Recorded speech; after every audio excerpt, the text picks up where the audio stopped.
This is Law of Attraction Explored. I'm Tim Grimes. If you'd like a free guide that explains the hidden link between relaxation and the law of attraction, or if you want more information about my books or my coaching, you can visit radicalcounselor.com.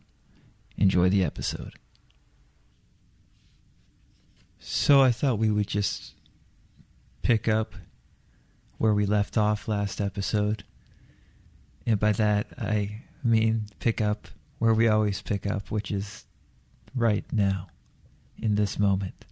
But more specifically, last episode I was speaking about how when people try to apply a lot of Neville's advice, especially his advice pertaining to manifesting a specific thing, especially a big specific thing, like, specifically attracting a certain person or manifesting a large amount of money or dramatically improving your health quickly, something big and specific, which Neville talks about a lot. I was saying that when people try to do that these days, using his techniques, some of the techniques that he recommends for a specific big manifestation, I was saying that usually people fail. And Neville talks a lot about failure and how about if something doesn't feel natural to you, if it doesn't feel natural to you, it's very unlikely that it's going to manifest. And I want to touch upon and expand upon this conversation a little bit because Neville, thankfully, is becoming more popular, I think, than he was 10 or 15 years ago. And there's a lot of his teachings now on YouTube that are being discussed, which is great because, a lot of his work wasn't really even examined, I feel like, for quite a while. And big shout out to Mitch Horowitz for, really kind of leading the way, bringing a lot of his work, back into the public eye, at least a little bit. But we're now at a place where his Neville's work is more popular probably than it's been in quite a while. And we also see kind of this dumbing down of what he's saying, which is not a surprise because if you're reaching, more and more people, it's pretty easy for a teaching to get distorted and simplified to too much, basically. I mean, I like simplifying teachings, but you can simplify something far too much and make it simplistic and ineffective. And that's what we've seen with a lot of this advice about how to manifest big things quickly just by acting as if, and falling asleep in the state. That's not just all that Neville's talking about. I guess that's what I want to bring up. Neville's really speaking about, all of these deep principles of spiritual manifestation. And his particular approach often was to teach people how to manifest almost startling things relatively quickly by assuming the state of the wish fulfilled.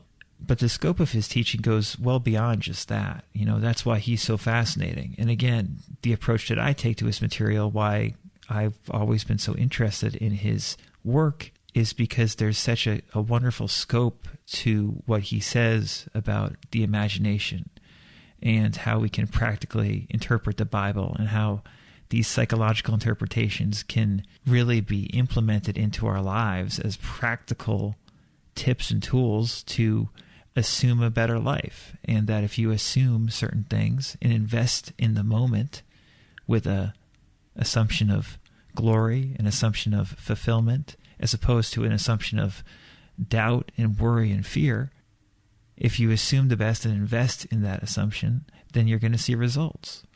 But there's a lot more there than just specific instructions about how to manifest something quickly. And I have nothing against trying to do that. I just want people to know that there's a reason that they're failing. And that's because it's difficult to do for most people. A wonderful profile of Neville, one of the few profiles of Neville that exists, is from Israel Regardie's The Romance of Metaphysics, where he's talking about Neville's approach and how dramatic and theatrical it is. And Regardie, who, knew a lot about metaphysics, was saying that Neville's approach tends to work best for people who are very dramatic. And this makes a lot of sense when you just think about it and analyze it. So I know that for some of you, this is stuff you already know. I think it's good to be reminded of it, because what we're talking about right now is kind of like a sober approach to a lot of the things that Neville's saying, as opposed to this, just do this and you'll manifest whatever you want in 3 months or 2 weeks or whatever. Again, obviously that can happen. Neville talks about that all the time. If you assume the state, things can manifest for you extremely quickly. But it's probably not going to happen. And in my opinion, if you want to manifest something specific relatively quickly, you're probably much better off following the advice of somebody like Joseph Murphy, who gives, especially in The Power of Your Subconscious Mind, which we've already talked about, and I'm sure we'll talk about a lot more. The Power of Your Subconscious Mind, he discusses all these different ways to manifest specific things relatively quickly. He gives all these different approaches. And a lot of those approaches are a lot less theatrical and dramatic than Neville's, but they're just as effective, if not more so. And, plain Jane affirmations, writing down an affirmation and then saying it repetitively every day, very standard affirmations. For a lot of people, that's going to be more effective if they can, get behind the feeling of the statement of the affirmation. It's going to be easier for them to manifest a specific thing quickly doing that than by doing one of these falling asleep in the state every night type of meditations. The point is, you just have to do what works well for you. If you're manifesting something or attempting to manifest something quickly, that's specific and big. And unless you're in a situation where you really do have a health issue, or a loved one really has a health issue, or you truly need a certain amount of money by a certain date that's coming up very quickly, or it's like some kind of life or death situation or something like that, most of the time trying to manifest something specific that's big is perhaps not the wisest route to go, unless you like doing it and feel good while you're doing it. Let me repeat that. Unless you feel good while you're doing it. If you feel good while you're doing these Neville type of exercises, then by all means keep on doing them. It's just what I found is that most people get stressed out trying to replicate the state and assume the state of the wish fulfilled day after day. It stresses them out. And that's not really what Neville's talking about. He's talking about so much more than just that. If you assume it, if it's done, there's no stress because it's done. And that's deep. That point is more along the lines of what Neville is touching upon. And that circles back to, what we were discussing with Emilie Cady. Emilie Cady, as I said, is just one of the great spiritual manifesting teachers, completely on the same level as Neville. One of the great American law of attraction or spiritual teachers, period. And she talks about affirmations and denials and how you can focus on manifesting specific things, but it's always about coming back to God. So if you like Neville, check out Emilie Cady. And then, a lot of you I know Emmet Fox.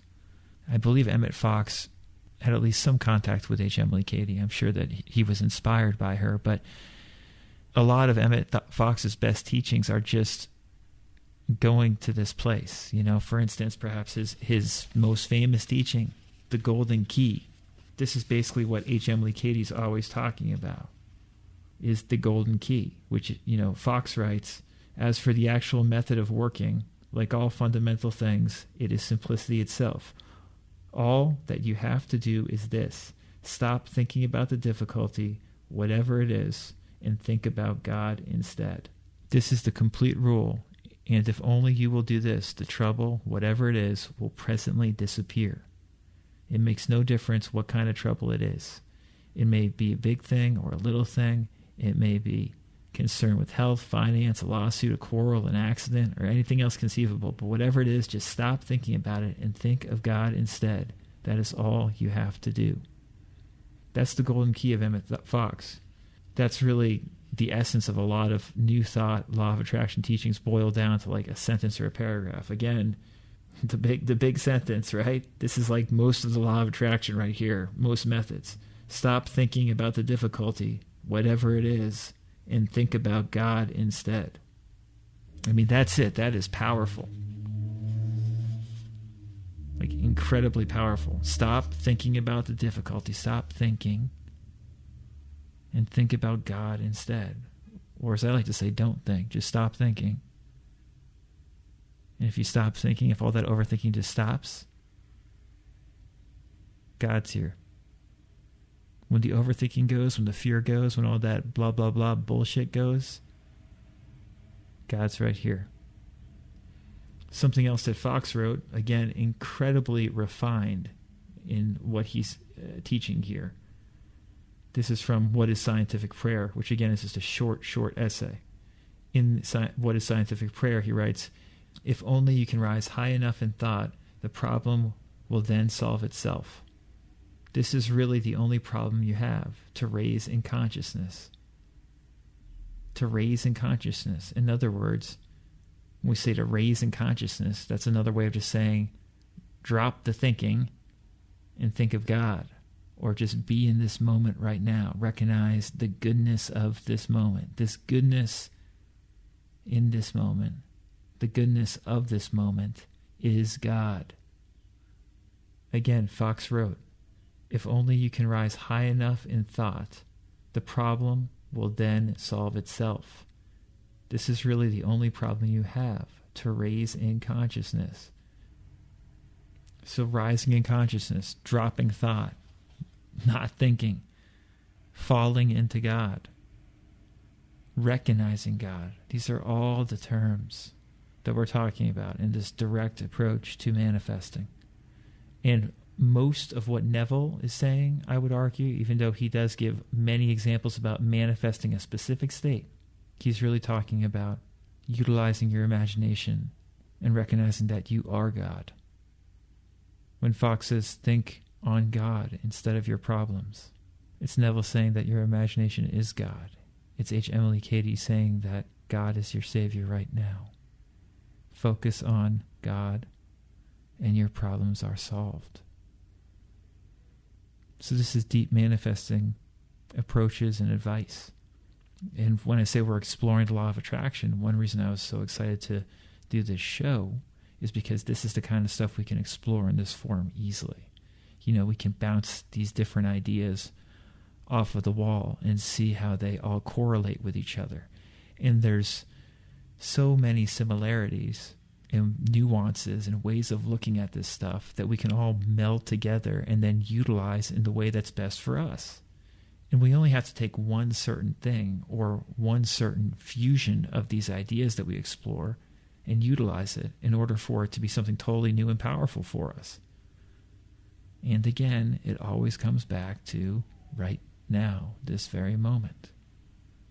Don't think on your problem. Think on this moment, which is God.